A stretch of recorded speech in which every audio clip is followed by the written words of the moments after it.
तो एक तरफ तो युद्ध के मैदान में रूस पूरी तरह से अलर्ट नजर आ रहा है, वहीं दूसरी तरफ यूक्रेन में रूस के एक और घातक हथियार की चर्चा तेज है। दरअसल दावा यह किया गया है कि पुतिन का यह हथियार बहुत खतरनाक है और इसने जेलेंस्की के सबसे सुरक्षित अड्डे के लिए भी खतरा पैदा कर दिया है।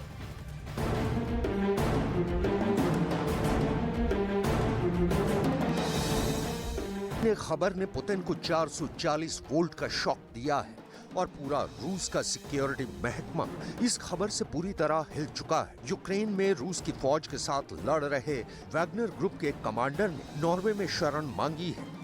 ये है 26 साल का एंद्रे मेदवेदेव, जो इस वक्त नॉर्वे में है और उसका आरोप है कि यूक्रेन में रूस युद्ध अपराध कर रहा है। नॉर्वे और रूस के बीच 198 किलोमीटर लंबा बॉर्डर है और एंद्रे मेदवेदेव ने इस बॉर्डर को क्रॉस करके नॉर्वे से आसरा मांगा है।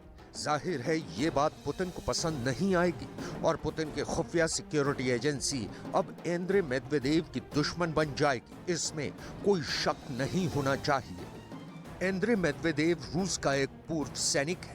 वो 2017 से 2018 के बीच रूस की जेल में भी रह चुका है। एंद्रे मेदवेदेव जुलाई 2022 में वैगनर ग्रुप में शामिल हुआ। उसने वैगनर ग्रुप के साथ 4 महीने का कॉन्ट्रैक्ट किया था, लेकिन यूक्रेन में उसने देखा कि रूस की फौज यूक्रेन में वॉर क्राइम कर रही है। इस वक्त यूक्रेन में रूस की तरफ से लड़ रही 10% फोर्स वैगनर ग्रुप की ही है और उसके खिलाफ वॉर क्राइम की रिपोर्ट लगातार मिल रही है। ये फोर्स सीरिया से लेकर लीबिया और अफ्रीका में भी तैनात रही है। लेकिन एक बार फिर लौटते हैं पुतिन की किचन मिसाइल पर, जिसने जेलेंस्की के घर का नक्शा बिगाड़ दिया है। नीप्रो शहर पर इस मिसाइल ने कहर बरसाया है और पुतिन की फौज दावा कर रही है उन्होंने जो टारगेट चुना था वो पूरी तरह बर्बाद किया जा चुका है।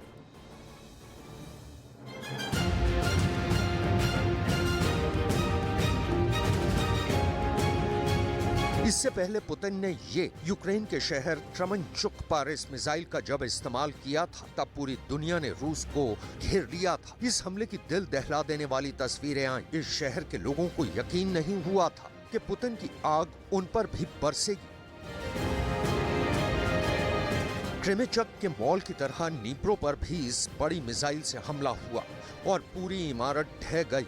इस हमले के बाद भी जेलेंस्की का गुस्सा 7वें आसमान पर है। Та усім нідерландцям за незмінну підтримку і чітке розуміння, що українці мають перемогти російську агресію. Сьогодні ми обговорили захист від російських ракет та іранських дронів.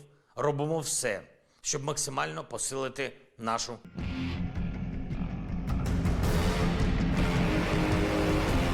मॉल पर हमले के बाद रूस का एक स्टेटमेंट भी आया है। रूस ने माना है कि क्रमनचुक में रूस ने टारगेट पर बहुत ही सटीक हमला करने वाली मिसाइलों से अटैक किया था, लेकिन टारगेट शॉपिंग कॉम्प्लेक्स नहीं बल्कि पास ही हथियारों का एक गोदाम था, जिसकी वजह से बम गोलों की आग मॉल तक भी पहुंच गई। शॉपिंग मॉल में जब धमाका हुआ तब वहां काफी भीड़ थी। आरोप है कि रूस की मिसाइल से यहां हमला हुआ है और सब कुछ तबाह हो गया। इस हमले की धमक पूरी दुनिया तक पहुंची है।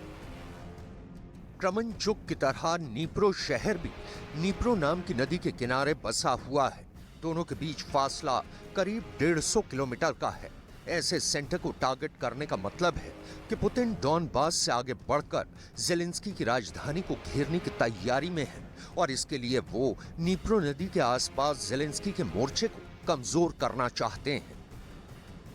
Динамика положительная. Все развивается в рамках плана Министерства обороны, Генерального штаба. И надеюсь, что наши бойцы еще не один раз порадуют нас своими результатами боевой работы. इससे पहले बूचा में नरसंहार की तस्वीरें आई थी और आरोप पुतिन पर लगाया गया। इसके बाद मारियुपोल में थिएटर पर मिसाइल हमले की तस्वीर आई और आरोप पुतिन पर ही लगाया गया। फिर क्रमनचुक में शॉपिंग मॉल पर हमला हुआ, कई लोगों की मौत हुई और इसमें भी पुतिन को जिम्मेदार ठहराया गया। ये तस्वीरें अपने आप में इतनी भयानक हैं कि दुनिया की कोई भी ताकत युद्ध के दौरान ऐसे सिविलियन टारगेट्स पर हमले को जायज नहीं ठहरा सकती। Вранці я звернувся до Сполучених Штатів Америки із закликом визнати Росію державою-спонсором тероризму. Відповідна резолюція погоджена Комітетом Сенату США, А юридичне рішення може бути ухвалене державним департаментом. І таке рішення, очевидно, потрібне, і його має підтримати увесь демократичний світ. Я сказав про це учасникам саміту Великої Сімки, який відбувся в Німеччині. जेलेंस्की अब भी ये युद्ध जीत सकते हैं। इस बारे में उनके हौसले अब भी बहुत बुलंद हैं, जबकि डॉनबास करीब करीब उनके हाथ से निकल चुका है। दक्षिण में मारियुपोल पर रूस का कब्जा है। रूस अब ओडेसा की तरफ बढ़ रहा है और एक तरह से 40% यूक्रेन को वो अपने कब्जे में जल्द ले सकता है। लेकिन हजारों लोगों की मौत और आधा यूक्रेन तबाह होने के बाद जेलेंस्की के बदले वाले तेवर पूरी तरह डिफेंसिव कहे जाएंगे, क्योंकि वो अब तक सिर्फ अपनी जमीन पर हमले बचा रहे हैं, जबकि अपने घर पर हमला होने के बाद कोई भी संप्रभु देश दुश्मन के दिल पर अटैक करने की तैयारी करने की सोचता है। रूस और यूक्रेन के बीच जारी जंग को पूरा 1 साल हो जाएगा और ऐसे में दुनिया को उम्मीद थी कि शायद युद्ध की धार कमजोर होती दिखाई देगी, पर हुआ नहीं ऐसा। जितना पुतिन आक्रामक नजर आ रहे हैं, उसी तरीके का रवैया जेलेंस्की का भी देखने को मिल रहा है। जबकि रोज रोज पुतिन अपने नए नए हथियार की नुमाइश कर युद्ध की दिशा को मोड़ने में जुटे हुए हैं। लेकिन 11 महीने बीतने के बाद भी हालात जस के तस बने हुए हैं।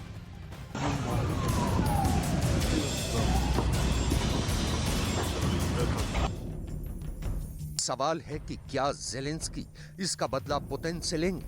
अगर जेलेंस्की पुतिन से बदला लेंगे तो कैसे लेंगे? क्या जेलेंस्की कामिकाज़े प्लान पर काम कर रहे हैं? जिस तरह दूसरे विश्व युद्ध में जापान के पायलट्स ने अपनी जान गंवाकर अमेरिका के वॉरशिप पर हमले किए थे, अगर जेलेंस्की का ऐसा कोई प्लान है तो क्या उनके टारगेट पर रूस का कोई बड़ा शहर है, जैसे कि मॉस्को?